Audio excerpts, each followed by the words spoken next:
नमस्कार दोस्तों, आप देख रहे हैं 4 PM गुजरात दस्तक के साथ में मैं राहुल पांडे। और इस बार 2023 की जो नेशनल इंस्टीट्यूशनल रैंकिंग का जो डेटा है वो जारी किया गया है और गुजरात की जो शिक्षा नीति है उस पे कहीं ना कहीं ये जो डेटा है वो सवाल उठा रहे हैं।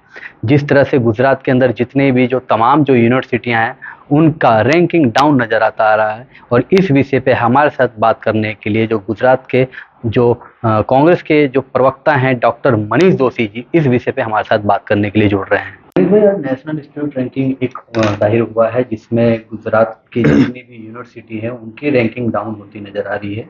क्या कारण हो सकता है?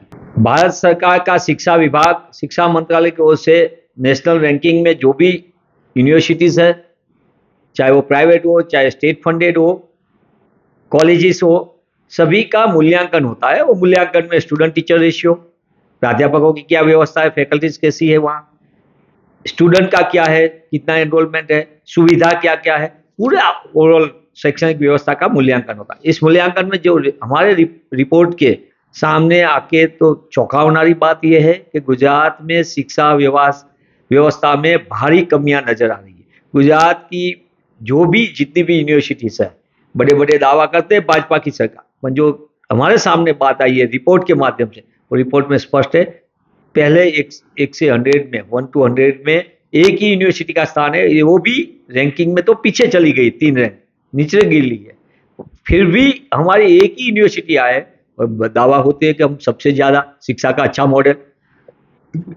55% से ज्यादा अध्यापकों की कमी हो, जहां स्टूडेंट को प्रवेश परीक्षा, परिणाम और पदवी 4 काम मुख्य यूनिवर्सिटी का होता है। कॉलेज में आर्ट्स, कॉमर्स, साइंस जो 50 साल से एस्टैब्लिश कॉलेज थी, जो गुजरात की शिक्षा व्यवस्था में अहम रोल था, वो आज साइंस कॉलेज कहीं नहीं दिख रही है, आर्ट्स कॉलेज कहीं नहीं दिख रही है, कॉमर्स कॉलेज नहीं दिख रही है। तो कुल मिला के देखा जाए तो ये रैंकिंग से स्पष्ट होता है कि गुजरात की भाजपा सरकार का जो रवैया रहा है वो शिक्षा में नुकसान करे, शिक्षा को बढ़ावा देने की जगह पे शिक्षा में प्राइवेटीकरण करे, खानगीकरण कर दे, शिक्षा का व्यवसायीकरण कर दे, और शिक्षा को जो गुणवत्ता के रूप में तोला जाता है वो गुणवत्ता की भारी मात्रा में कमी दिख रही है। गुजरात पहले शिक्षा में अव्वल नंबर पे था, अच्छी जगह पे था।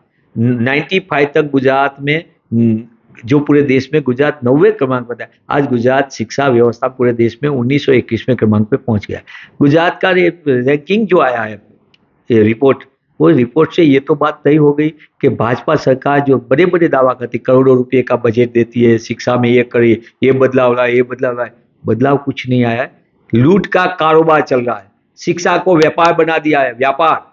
आज बड़ी बड़ी फीस वाली कॉलेजों को कोई भी दिख नहीं रही है। कहाँ गया आपका ये स्कूल ऑफ एक्सलेंस, कहाँ गई आपकी एक्सलेंसी, ये excellence of university, excellence of institute कहाँ गई? दिख तो रही नहीं है। इसका मतलब कि सरकार की न नीति है न नीयत है कि आम बच्चों को, सामान्य बच्चों को, मध्यम वर्ग के बच्चे को, कोई भी बच्चा हो, इसको अच्छी शिक्षा उपलब्ध कराने में भाजपा की सरकार नाकाम रही है। और बार बार नाकामी का ये इसका जो रवैया रहा है वो रिपोर्ट में सामने दिख रहा है। मेरा आपके माध्यम से सीधा मांग है, ये रिपोर्ट भाजपा सरकार की नाकामी का, भाजपा सरकार की शिक्षा के प्रति जो अरुचि है, शिक्षा व्यवस्था को सुधार करने में नाकामी है, इसका तो स्पष्ट रिपोर्ट है। और साथ साथ में शिक्षा विभाग जो भ्रष्टाचार का एपी सेंटर है, इसकी वजह से आज गुजरात शिक्षा की में आगे बढ़ने की जगह पे नीचे गिर रहा है। गुणवत्ता की भारी मात्रा में कमी है। इसके लिए भाजपा की सरकार जिम्मेदार है, इसको जिम्मेदारी लेना चाहिए। और गुजरात में शिक्षा व्यवस्था की अधोगति के रूप में राज्य के शिक्षा मंत्री और मुख्यमंत्री को जिम्मेदारी लेके लोगों को बताना चाहिए कि हमने ये बड़ा पाप किया है, हमने बड़े बड़े वादे तो किए थे और हमने वादे के खिलाफ काम किया है, वादे खिलाफी की है। शिक्षा की अधोगति से ही गुजरात की प्रगति जो होनी चाहिए वो नहीं हो रही है। गुजरात होर्डिंग में तो गतिशील और प्रगतिशील बात करते हैं हम, पर हकीकत में गुजरात शिक्षा में इतना पीछे चल गया है कि आने वाले दिनों में गुजरात का भविष्य पे बड़ा सामना करना पड़ेगा, बड़े पैमाने पे हमको बड़ी चैलेंज है। तो मैं आपके माध्यम से कहता हूँ, सरकार क्यों अध्यापकों की नियुक्ति नहीं करती, सरकार क्यों लेबर असिस्टेंट की नियुक्ति नहीं करती, सरकार क्यों शिक्षा सुधार के लिए बच्चों को सुविधा देने में विफल रही है, सरकार क्यों गुजरात की शिक्षा व्यवस्था, चाहे स्कूल शिक्षा हो, चाहे उच्च शिक्षा हो, चाहे यूनिवर्सिटी की हो, चाहे कॉलेज की हो, इसको अच्छा करने के लिए सरकार क्यों काम नहीं कर रही है। ये सरकार ने पिछले 25 साल में कुछ काम नहीं किया। इतना घटिया तरीके से शिक्षा विभाग का भ्रष्टाचारी रवैया, इसके लिए सतत हम निम्न कक्षा पे नीचे गिर रहे हैं। सरकार को जो कुछ काम आज करेंगे तो 5 साल के बाद शिक्षा में सुधार आ सकता है। इसलिए कांग्रेस की ओर से हमने मांग की है कि मुख्यमंत्री और शिक्षा मंत्री मिलकर इस रिपोर्ट को आधार लेके सुधार के लिए प्रामाणिकता से प्रयास करें। जो इसकी नीति भ्रष्टाचारी है इसको छोड़ दे और गुजरात के बच्चों के भविष्य के साथ खिलवाड़ करना बंद करे, तो ही गुजरात बच सकता है। आपने एक ये भी आरोप लगाया जिस तरह से आईआईएम है जो इस बार भी चौथी बार भी नंबर 1 पे आई है, और आपका कहना है कि ये कांग्रेस के शासन में बना हुआ है और इसके लिए नंबर 1 पे आ रहा है। इस पे आप किस तरह से? पूरे देश में जिस तरीके से देश आजाद हुआ तब देश में सभी व्यवस्था के लिए हमारे पास कुछ नहीं था, सुई नहीं बनती थी। आज देश में सैटेलाइट बन रहा है। तो इस सोच के पीछे देश आजाद हुआ। प्रथम प्रधानमंत्री पंडित जवाहरलाल नेहरू ने सबसे पहले नींव रखी कि इस देश को आने वाले 25 साल के लिए कैसे मानव संसाधन चाहिए, कैसे नए नौजवान चाहिए, टेक्नोक्रेट क्या चाहिए, मैनेजमेंट ग्रेजुएट कैसा चाहिए, हमको डिजाइन आर्टिस्ट कैसा चाहिए, सभी जगह पे साइंटिस्ट कैसा चाहिए, वो सबका तैयारी की। इसके लिए इंडियन इंस्टीट्यूट ऑफ मैनेजमेंट बनाए, आज देश में अव्वल नंबर पे है। इंडियन इंस्टीट्यूट ऑफ टेक्नोलॉजी बनाई जो टेक्नोक्रेट के लिए अव्वल नंबर पे है। इंडियन इंस्टीट्यूट ऑफ साइंस बनाई जो साइंस के लिए अव्वल नंबर पे है। नेशनल इंस्टीट्यूट ऑफ डिजाइन बनाई अव्वल नंबर पे है। फैशन टेक्नोलॉजी की बनी अव्वल नंबर पे है। होटल मैनेजमेंट के लिए इंस्टीट्यूट बनी अव्वल नंबर पे है। जवाहरलाल नेहरू यूनिवर्सिटी बनी अव्वल नंबर पे है। तो ये इंस्टीट्यूशन बनाना पड़ता है। देश ऐसे निर्माण नहीं होता है। देश कोई भी देश हो, इसकी प्रगति इसमें कितनी इंस्टीट्यूशन अच्छी तरह है, कैसे शिक्षा व्यवस्था सुधार के लिए इंस्टीट्यूशन बनी है, इस पे देश का भविष्य निर्माण होता है। और भविष्य निर्माण के लिए पंडित जवाहरलाल नेहरू के नेतृत्व में कांग्रेस की सरकार ने और बाद में सरकारों ने जो काम किया इसको आगे बढ़ाया, इसलिए आगे आई। आज क्यों हम गुजरात की बात करके हम गौरव के साथ कहते हैं कि Indian institute of management Ahmedabad देश में नंबर 1 पे आई। क्यों आई? क्योंकि गुजरात में भाजपा 25 साल से क्यों एक मैनेजमेंट इंस्टीट्यूट ऐसी नहीं बनाई जो आईआईएम को कॉम्पीट करे और देश में नंबर आए। इंडियन इंस्टीट्यूट ऑफ टेक्नोलॉजी आज आई, क्यों सरकार एक इंजीनियरिंग कॉलेज ऐसी नहीं बनाई जो नंबर 1 पे आए।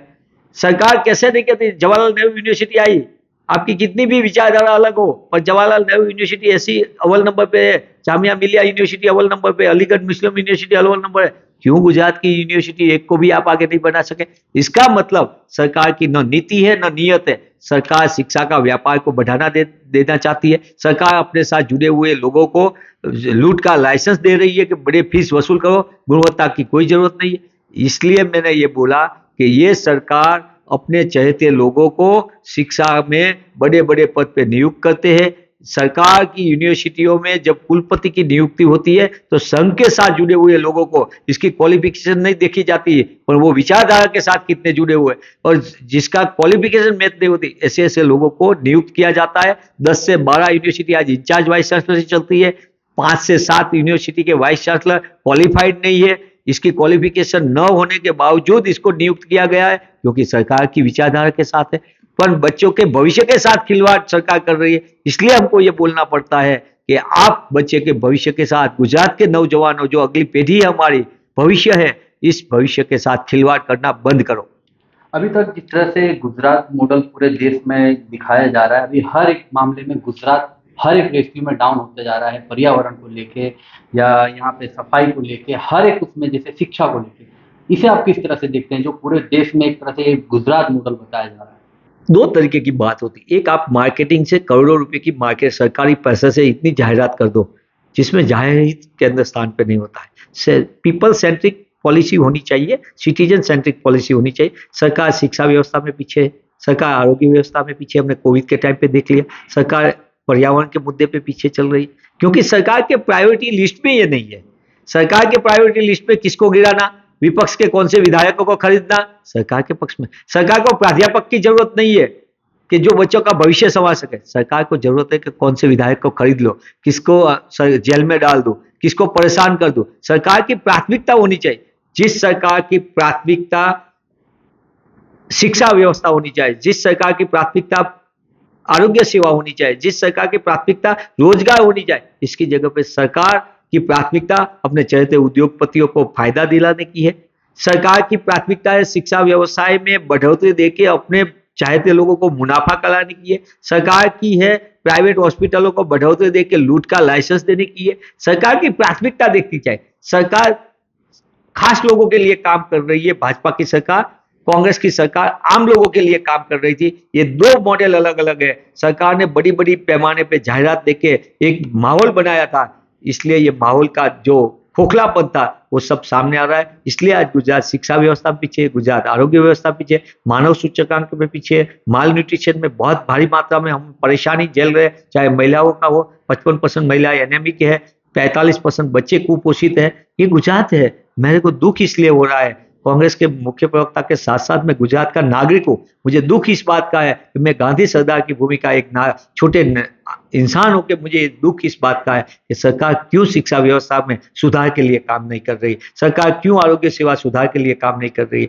सरकार क्यों गुजरात के नौजवानों को विविध तक देके इसको अच्छे रोजगार के लिए क्यों काम नहीं करती है। सरकार ये सब पे ध्यान दे रही, सरकार को प्राथमिकता बदलनी पड़ेगी। सरकार सत्ता के लिए काम कर रही है और सरकार को साथ साथ में सत्ता के बाद जो इसकी प्राथमिकता है इस विषय में काम नहीं कर रही है। इसलिए आज गुजरात जो पहले अच्छी तरह प्रगतिशील राज्य था वो आज सरकार अलग विविध विषयों में वो पीछे जा रहा है। वो सब गुजराती के लिए चिंता का विषय है। खास करके ये गुजरात जो विदेश में बसता है, जो गुजरात गांधी सरदार का गुजरात है, इसलिए सबसे बड़ी चिंता की बात यही है कि गुजरात शिक्षा में क्यों पीछे जा रहा है। तो ये थे हमारे साथ में कांग्रेस के प्रवक्ता डॉक्टर मनीष दोशी ने, जिन्होंने सवाल सरकार पे खड़े किए हैं, उनकी शिक्षा नीति पे सवाल खड़े किए हैं और उनका कहना है कि ये जो भाजपा की सरकार है ये गुजरात के युवाओं की शिक्षा के साथ में खिलवाड़ कर रही है, इसे हम बिल्कुल भी सहन नहीं करेंगे। बाकी खबरों के लिए आप बने रहें 4PM नेटवर्क के साथ में। मैं राहुल पांडे, अहमदाबाद।